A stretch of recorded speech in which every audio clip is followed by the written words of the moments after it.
Aujourd'hui, dans notre épisode, nous allons parler de Tours et Saint-Martin.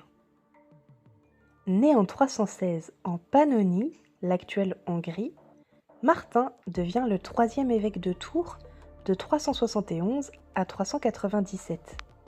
Figure emblématique du christianisme gaulois, il incarne une histoire de France qui ne se construit pas dans les palais royaux, mais dans les campagnes, les monastères et les affrontements religieux.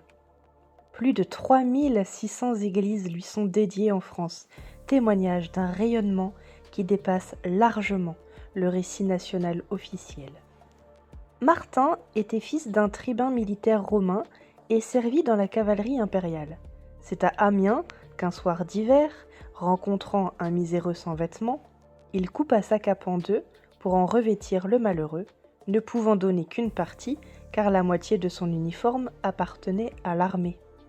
La nuit suivante, le Christ lui apparut, portant la partie de la cape qu'il avait donnée aux pauvres. En tout cas, c'est ce que l'on connaît de l'histoire. C'est comme ça qu'on a pu évangéliser les campagnes en faisant une conquête spirituelle contre le paganisme. Car à l'époque où Martin devient évêque, les campagnes sont païennes. Il les parcourt donc en faisant détruire temples et idoles. Le mot paganus, qui désignait les paysans, signifiait à la fois les paysans et les païens. En 312, au moment de la paix constantinienne, l'église de Gaule compte 30 évêchés, et 50 ans plus tard, 60.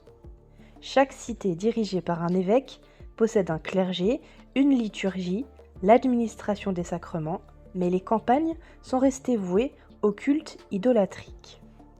Marmoutier sert de centre de formation pour l'évangélisation et la colonisation spirituelle des campagnes. C'est pour l'essentiel la première base de propagation du christianisme en Gaule. Martin ne limite pas son action pastorale au seul diocèse de Tours puisqu'il voyage à travers la Gaule, lutte contre le paganisme par des actes spectaculaires, mais surtout par des gestes de miséricorde tels que chasser les démons ou guérir les malades. Martin de Tours est présent à Trèves lorsque les évêques d'Espagne demandent à l'empereur Maxime la condamnation de Priscillien. Martin demande la grâce pour Priscillien et par la suite, il refuse toujours de participer aux assemblées épiscopales, ce qui, avec ses efforts pour sauver de la mort Priscillien, le fit suspecter d'hérésie.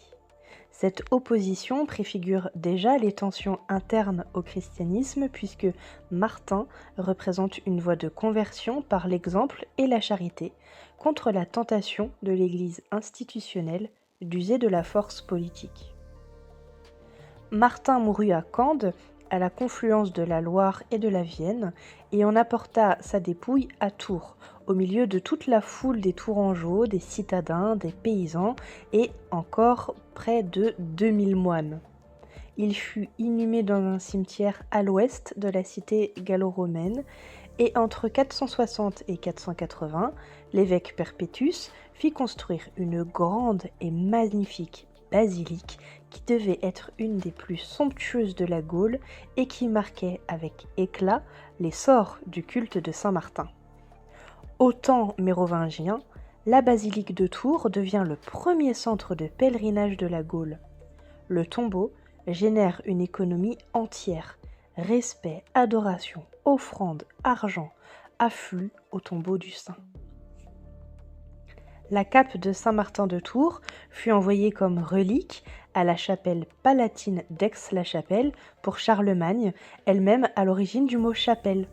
Cette cape serait aussi à l'origine du mot Capet, nom de la dynastie des rois de France, du royaume d'Austrasie jusqu'à la fin de l'Ancien Régime. Saint-Martin reste le symbole de l'unité franque. Hugues fut surnommé Capet au XIIe siècle, sans doute parce que, comme ses ancêtres, il était abbé de Tours, où était conservé un fragment du manteau de Saint-Martin. Les Robertiens, puis leurs descendants rois de France, les Capétiens, portent le titre d'abbé séculier et de chanoine de l'abbaye Saint-Martin de Tours. Tours est un point de frottement entre les sphères de pouvoir françaises et anglo-normandes, les deux rois exploitant au maximum les forces vives dont ils disposent à Tours, le Capétien à Saint-Martin et le Plantagenet dans la Cité et à Saint-Julien. Les Capétiens instrumentalisent la fonction du trésorier du chapitre pour y placer des fidèles, voire des proches, qui leur permettent d'intervenir directement sur place. L'histoire de Tours révèle ainsi comment le religieux devient un outil du pouvoir politique, une enclave stratégique dans les rivalités féodales. Les guerres de religion sont une véritable catastrophe pour Tours.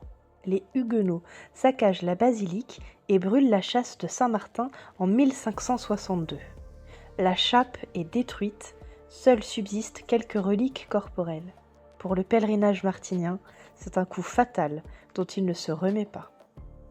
Pendant la guerre de religion de 1562, la châsse de Saint-Martin fut brûlée par les protestants et seuls furent conservés un morceau du crâne et un os du bras. Mal entretenu durant toute l'époque moderne, l'édifice est déjà fort délabré quand éclate la Révolution française qui l'achève. En 1793, la basilique fut transformée en écurie pendant 4 ans. En 1797, un rapport constate que les chaînages qui maintenaient l'édifice ont été en partie volés. Les voûtes s'effondrent au mois de novembre et par mesure de sauvegarde pour les habitants, la municipalité ordonne donc la démolition complète de l'édifice. C'est le Saint-Martin royal qui symbolise, bien malgré lui, la tyrannie d'Ancien Régime pour les révolutionnaires de la fin du XVIIIe siècle. Le symbole est tellement fort qu'il entraîne la destruction quasi totale des grands édifices martiniens de Tours. Le fervent catholique Léon Papin Dupont annonça la redécouverte du tombeau de Martin de Tours le 14 décembre 1860, ce qui permit de rétablir le culte martinien et de relancer un projet de restitution de l'édifice. L'édifice a été consacré comme basilique le 4 juillet 1925. L'histoire de Saint-Martin de Tours révèle une France qui se construit moins par les décisions des rois que par l'implantation territoriale du christianisme, les rivalités entre pouvoirs spirituels et temporels et les violences religieuses qui traversent les siècles. Avec la religion, Martin et les moines de Marmoutier christianisent les campagnes, créent un maillage paroissial qui structure durablement le territoire français. Par la religion, les rois capétiens fondent leur légitimité sur le patronage de Saint-Martin, les pèlerinages génèrent une économie et une organisation urbaine spécifique. Et contre la religion, les guerres entre catholiques et protestants détruisent les sanctuaires. La Révolution française abolit les symboles de l'alliance entre trône et autel. Cette histoire faite de conversion forcée, d'instrumentalisation politique et de déconstruction iconoclaste diffère profondément du récit linéaire et consensuel de la construction nationale. Elle montre une France façonnée par des conflits religieux profonds, où le sacré et le politique sont inextricablement mêlés et où chaque époque réécrit ou détruit l'héritage de la précédente.